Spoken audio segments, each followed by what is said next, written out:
Moms pasti udah pernah denger dong penyakit difteri. Beberapa waktu yang lalu kita tahu di beberapa wilayah di Indonesia ini kasusnya cukup tinggi nih ya. Bahkan sampai merenggut jiwa pasien-pasien yang terkena difteri ini. Penyakit difteri ini diketahui bisa menyerang segala usia loh moms. Dan ini makanya kita sebagai orang tua nih patut waspada dengan penyakit yang satu ini. Karena bisa aja tahu-tahu anak kita nih kena difteri, kan kita nggak mau ya. Nah, seperti apa sih gejala dari penyakit difteri ini dan apa yang menjadi penyebab seseorang atau bahkan anak bisa mengalami difteri dan cara apa yang bisa dilakukan untuk kita mencegah difteri. Yuk kita langsung ngobrol-ngobrol, kita bertanya pada ahlinya. Ada Profesor Dr. Hingki Hindrawan Irawan Satari, SPAK M Tropet, dokter spesialis anak, konsultan penyakit infeksi dan tropis anak dari Rumah Sakit Pondok Indah seputar difteri di podcast Mother and Beyond kali ini. Hai Prof, apa kabar Prof?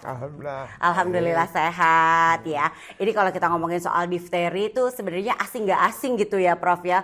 Pernah dengar kemarin sempat tinggi kasusnya, tapi mungkin kita harus kenal lagi nih penyebab penyakit difteri itu sendiri tuh apa sih Prof? Dan emang kemarin tuh Indonesia tuh sempat lumayan tinggi ya Prof ya. Jadi difteri itu memang sebetulnya penyakit yang udah lama. Iya. Jadi namun kalau kita lengah, dia muncul lagi. Dan definisinya sebetulnya dia penyakit infeksi akut, serius, dan disebabkan oleh kuman Corynebacterium diphtheri.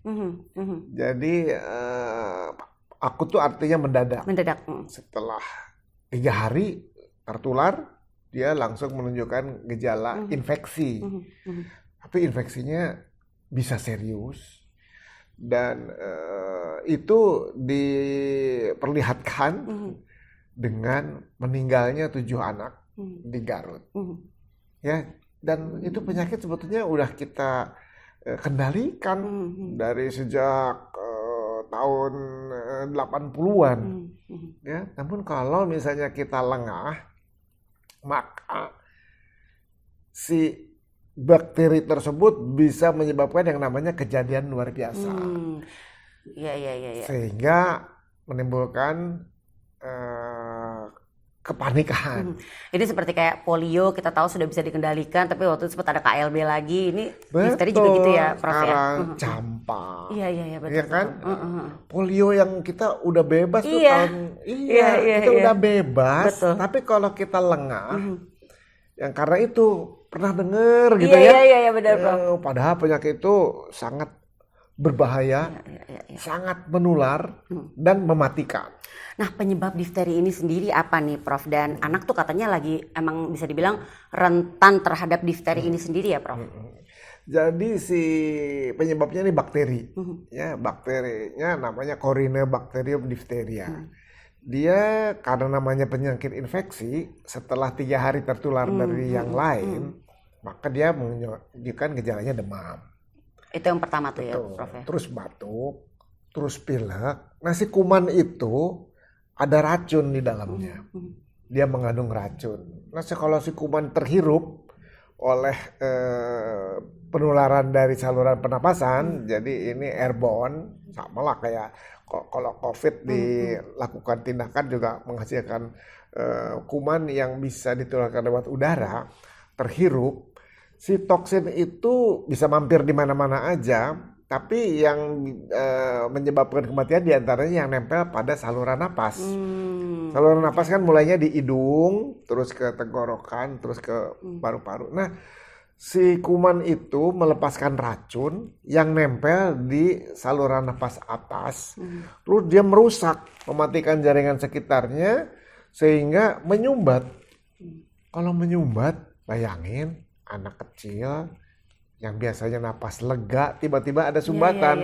Pasti dia menderita, dia sesek, kemudian saking sempitnya udara napas sampai dia megap-megap dan terpaksa harus dibolongin si tenggorokannya itu biasanya karena si difteri ini nih. Ya, karena difteri itu ya, kemudian diberikan anti toksin, anti racun sama dikasih antibiotik.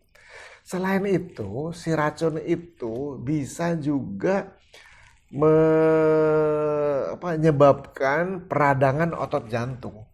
Oh. dia ngerusak juga otot jantung sehingga irama jantungnya terganggu. Jadi kan jantung tuh ada syaraf-syarafnya di dalam otot-otot jantungnya yang mentransfer impuls ya. Itu biar jantung kontraksi, memompa jantung, ngasih oksigen, ngasih makanan dengan teratur. Nah, si hantarannya itu dirusak oleh si racun difterinya, jadi jantungnya nggak beraturan, akhirnya berhenti. Tentu anak itu meninggal. Biasanya itulah penyebab kematian pada jantung. Selain itu dia menyerang syaraf, ya, menyerang ginjal. Jadi penyakit ini serius. Penyakit ini serius, padahal bisa dicegah dengan imunisasi yang udah kita lakukan berpuluhan tahun ini. Tapi kalau kita lengah, terpengaruh, menolak, ya, menunda, nah bakteri ini nggak bisa menunda. Ya, kalau ada siap menyerang. Dan buat para orang tua juga jadinya lengah karena gejala awalnya seperti tadi Prof sampaikan. Demam, batuk, pilek yang memang sering banget kan Prof ya anak-anak tuh kena demam, batuk, pilek. Jadi lengah nggak ditangani dengan serius ya Prof ya. Iya, jadi kan kalau sekarang demam, batuk, pilek takut COVID. Iya sih betul Prof, ya benar ya. Nah, penularan tadi airborne ya Prof ya. Terus ada cara lain juga di mana difteri itu bisa menularkan, mungkin seisi rumah atau mungkin kan paling anak-anak kan main sering bareng tuh ya. Apalagi Prof airborne itu ya dia memang nularin utamanya lewat saluran napas ya, karena dia nempelnya di ada reseptornya di saluran napas tadi. Jadi kita sebetulnya memakai masker tentunya adalah tindakan yang paling efisien. Betul. Kemudian kalaupun ada yang terkena, dia juga harus diisolasi. Kalaupun si anak yang terkena difteri itu sampai dirawat, dia harus dirawat di ruang isolasi. Dia harus dipisahkan dengan pasien-pasien lain karena sangat menular. Kemudian si petugas yang merawat, dokter atau perawat juga harus memakai APD supaya mereka juga tidak tertular dan juga tidak menularkan ke pasien lain atau ke keluarganya. Sama kayak COVID. Yang nunggu pun demikian, dia harus memakai APD sehingga yang nunggu juga tidak tertular. Dan itu yang biasanya orang nggak sadar, nggak paham, jadi penyakit itu cepat menularnya. Dan kalau nggak diobatin, 1 di antara 2 anak yang terkena difteri tewas. Itu dia, jadi memang harus kita tangani dengan serius dan memang salah satunya tadi dengan vaksinasi imunisasi yang harus dilakukan. Mungkin nggak sih dok, apakah benar katanya difteri bisa timbul, bisa terjadi tanpa gejala? Oh iya mungkin. Sebetulnya bukan difteri aja ya, semua penyakit infeksi. Iya sih ada yang tanpa gejala juga ya Prof ya. Kan untuk sampai terjadinya penyakit itu harus adanya gangguan keseimbangan antara host, agent, environment. Harus ada gangguan keseimbangan dari daya tahan tubuh seseorang keganasan si makhluk virus atau bakteri sama lingkungan.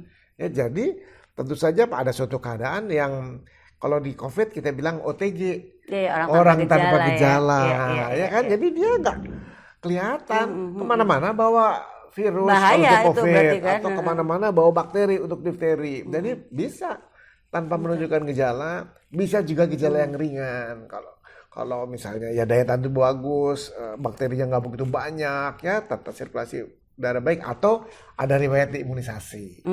Kalau riwayat imunisasi, kalaupun terkena, jadi nggak sampai dibolongin, nggak sampai kena otot jantung, nggak sampai ke ginjal, jadi mungkin nggak sampai meninggal.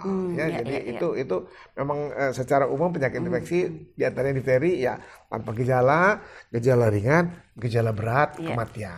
Nah, Prof, kalau kita tahu dengan gejala, kalau tadi pada umumnya demam, batuk, pilek. Mungkin kalau moms mendengarkan ini langsung, oh ya udah, ini anak aku sebaiknya dicek. Nah, yang tanpa gejala itu, dok? Jadi yang tanpa gejala memang itu sangat berbahaya. Sangat berbahaya, dan tentunya kalau kita harapkan cakupan imunisasi tinggi, orang-orang dengan tanpa gejala itu akan sangat sedikit. Ya, artinya di lain pihak orang-orang yang sudah diimunisasi pun kalau terpapar dengan orang yang tanpa gejala juga terlindungi. Jadi sebenarnya ya cakupan imunisasi yang tinggi itu yang menjaga agar yang tanpa gejala pun tidak menularkan, baik. yang terpapar terlindung. Jadi memang sulit kita untuk melihat orang, kita lihat tenggorokannya juga nggak kelihatan. Kalau kita swab Baru. ya, nah itu pun di kumannya dibiak dulu, setelah seminggu baru bisa kita kelihatan. Kadang-kadang kesediaan langsung pada lab-lab tertentu ya, itu bisa juga dilihat secara langsung. Tapi PCR secara komersial nggak tersedia, antigen juga secara komersial nggak kayak sekarang si COVID, bisa antigen yang langsung. Ini beda bisa, soalnya ya. Iya, ini bakteri, ini lain lagi. Jadi memang nggak mudah. Jadi ya imunisasi sudah harus dilakukan. Betul. Faktor apa nih Prof? Faktor risiko apa nih yang bisa meningkatkan risiko difteri pada anak? Satu pasti nggak imunisasi. Ya. Lalu mungkinkah ada faktor keturunan? Misalnya ada anak yang dengan keturunan asma atau mungkin juga dengan penyakit-penyakit yang lainnya. Jadi tentunya faktor lain seperti biasa faktor gizi. Ya kan, kalau dia malnutrisi, dia gizi buruk, ya, dia berat badan tidak sesuai dengan umur, ya, maka dia keadaannya tentu akan jadi lebih berat. Kemudian juga lingkungan, ya, lingkungan yang kumuh, tata sirkulasi udara yang baik. Kan kita lesson learn dari COVID itu kan tata sirkulasi udara, ya kan, kepadatan virus, kepadatan bakteri itu lebih tinggi pada ruangan-ruangan yang tata sirkulasinya buruk. Jadi kan kita dulu beranggapan, aduh ruangan yang tertutup, AC dingin, enak enak. Adem gitu ya. Itu bisa menjadi bencana. Betul. Jadi sebetulnya tata sirkulasi udara yang baik, udara mengalir, sinar matahari masuk, satu ruangan jangan berkerumun atau melebihi kapasitas, ya. Jadi itu juga membantu mengurangi risiko transmisi penularan. Jadi perilaku bersih, hidup sehat, itu semua menentukan tingginya risiko untuk terkena penyakit. Jadi selain nutrisi, ya perilaku bersih, hidup sehat, dan tentunya imunisasi. Betul. Ya. Pada dasarnya dengan kita hidup selama 2 tahun di masa pandemi COVID ini ya Prof, kita juga jadi sebenarnya udah bisa menjaga kayak tadi untuk pola hidup sehat tuh sudah mulai terbiasa sama kita kan ya Prof ya, kayak tadi membiasakan untuk banyak kena udara, cuci tangan ya kan, jadi sebenarnya boleh kita terusin nih kebiasaannya ya Prof ya. Sebenarnya kan itu signal dari Yang Maha Kuasa. Sebenarnya benar Prof. Petanda dari Yang Maha Kuasa bahwa kalau kita lengah, kita lalai, kita tidak aware, itu sesuatu yang dahsyat bisa terjadi. Betul.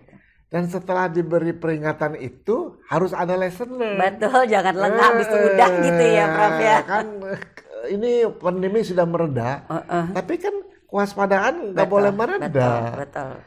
Kita pelajari yang kemarin udah baik, kita pertahankan. Betul. Malah kita tingkatkan. Iya. Jadi prinsip isolasi itu bukan hanya isolasi pasien COVID. Iya. Yang pasien infeksi pun memang harus diisolasi, harus dipisahkan antara pasien yang terinfeksi, antara pasien yang tidak. Kan pasien tuh nggak semuanya infeksi. Yang sakit jantung bawaan, yang diabetes, yang sakit ginjal, itu kan semua non-infeksi. Jadi memang harus terpisah dengan yang infeksi. Bukan hanya soal COVID, difteri, ya kan, pneumonia, campak, rubella, pertusis, itu sebetulnya lesson learn atau petanda dari Yang Maha Kuasa. Ini dia kasih COVID, dia kasih ilustrasi yang dahsyat ya. Padahal kan udah sebelum-sebelumnya udah harusnya kita seperti ini hidupnya ya.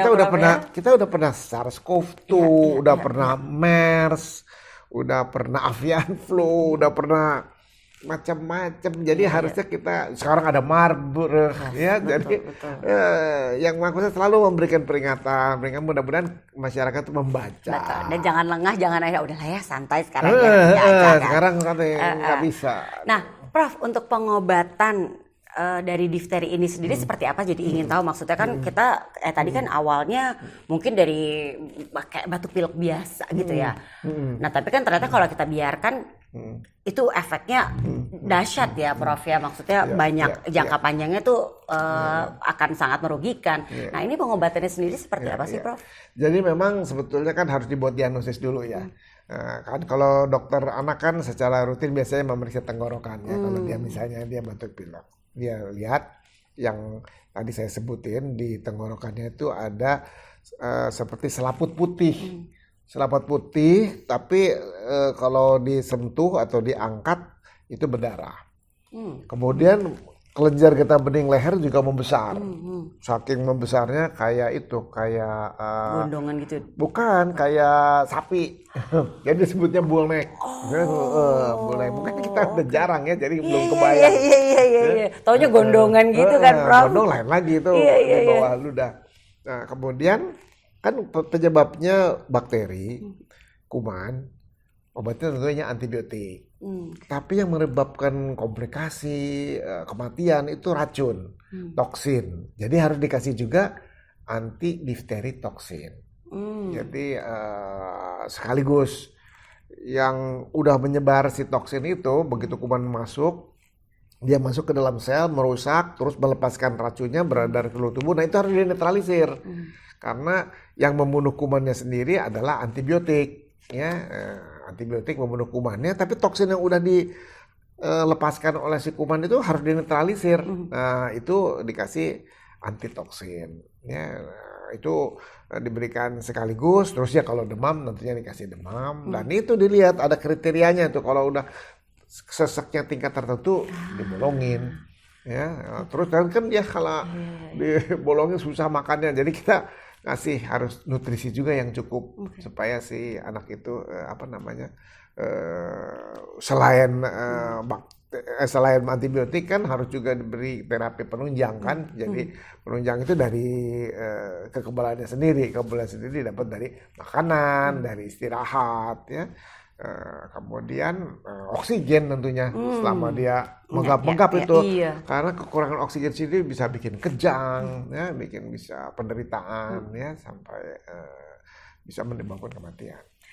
Sebagai penutup Prof, apa yang harus selalu diingat nih sama moms, yang harus jadi catatan khusus buat para moms nih supaya bisa menghindarkan anak-anaknya dari difteri ini? Jadi itu kan sebetulnya penyakit yang dapat dicegah dengan imunisasi. Jadi janganlah anak-anak itu sia-sia ya, padahal bisa kita lindungi, karena anak-anak itu tidak berdaya. Dia nggak bisa bilang, "Mam, aku tolong bawain ke dokter anakku." Nggak paham ya. Kebal yang nggak bakal, nggak ada. Yang tahu adalah bukan mams juga dah, bapaknya juga ya, orang tuanya sebetulnya tahu ada penyakit yang dapat dicegah dengan imunisasi, murah, bahkan kalau kita ke puskesmas nggak bayar, ya kalau ke dokter tentunya ada biayanya, namun juga tidak seberapa dengan yang tadi saya ilustrasikan. Jadi ini ada hikmahnya, jadi ikutilah program pemerintah juga ada. Kemarin ada bulan imunisasi anak nasional. Nah itu memberikan perlindungan tambahan biar bareng sama-sama kebal se-Indonesia. Jadi tanpa memandang status imunisasi. Mau lengkap, nggak lengkap, belum lengkap, ikut aja sama bulan imunisasi anak nasional itu. Jadi kita kebalnya bareng. Iya betul. Kan mau dicapai herd immunity atau kekebalan kelompok. Jadi kita juga jangan egois. Ya. Jadi kita kebal, yang lain juga mesti kebal. Saling melindungi. Nah itu ikuti kalau ada kegiatan pemerintah. Kalau nggak mau divaksin di sekolah, ya ke dokter. Sendiri juga boleh gitu anak ya. Boleh, dok. Anak saya divaksin di sekolah, saya kebetulan nggak bisa ikut. Tolong saya juga ditambahkan. Jadi nggak apa-apa. Jadi sekarang tolong cek status imunisasinya, kan udah ada di bukunya, jangan dihilangin bukunya itu. Betul. Di dokumen medik itu dia butuh terus sampai umur 18 tahun. Kemudian datang ke dokter anak, kalau ada bulan imunisasi anak nasional ikut ya, bergabung, karena vaksin-vaksin yang diberikan oleh pemerintah juga itu kualitas internasional. Jadi lengkapi aja imunisasi, nggak ada istilah terlambat. Betul. Mau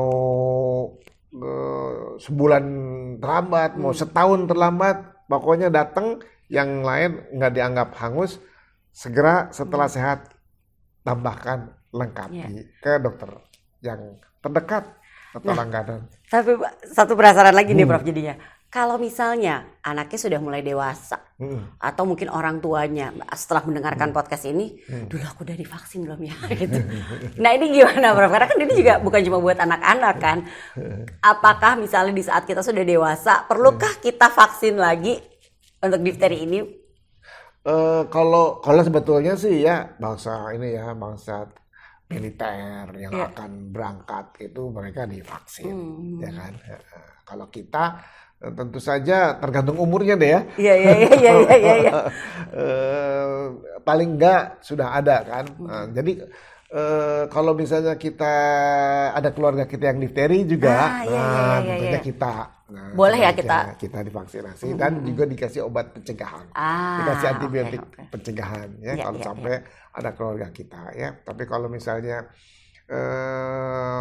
ada lagi outbreak itu nanti data epidemiologinya akan dilihat, dipelajari oleh Dinas Kesehatan, oleh pemerintah untuk nanti akhirnya dilakukan outbreak response. Jadi artinya vaksinasi kepada lingkungannya dan golongan umur tertentu. Kayak kemarin juga ada golongan umur yang MR 9 bulan sampai 59 bulan ya. Terus kalau si DPT yang umur 12 bulan sampai 59 bulan itu karena memang risikonya di situ. Jadi itu yang harus dilindungi Jadi kita ikuti aja ya. Jadi saat ini kalau yang divaksinasi anak-anak kita dulu yang nggak usah kita saya juga mau. Tidak perlu berkelebihan, tidak perlu cemas, tapi tanya kepada yang punya kompetensi. Jangan cuma lihat di WhatsApp group doang. Betul. Jadi datang ke dokter, pastikan bawa bukunya, ceritakan, kemudian dokter bisa memberikan nasihat yang tepat. Dan seperti tadi Prof Hinggi sampaikan bahwa pola hidup sehat yang sudah kita kemarin di training ulang nih istilahnya pas zaman COVID kemarin nih pas pandemi kita terusin nih ya. Yang udah baik tuh terusin, jangan dikendorin, jangan diredakan. Itu yang harus penting dan menjadi catatan buat moms untuk harus selalu diingat. Terima kasih Prof Hinggi, ini penjelasannya jadi paham nih kita tentang difteri yang tadinya pernah tahu emang masih ada, masih. Jadi hati-hati moms, harus jadi perhatian dan mungkin tadi juga diingetin sama Prof Hinggi, coba cek anaknya sudah divaksin apa belum. Prof sekali lagi terima kasih dan juga terima kasih buat moms yang sudah menyaksikan dan mendengarkan podcast Mother and Beyond.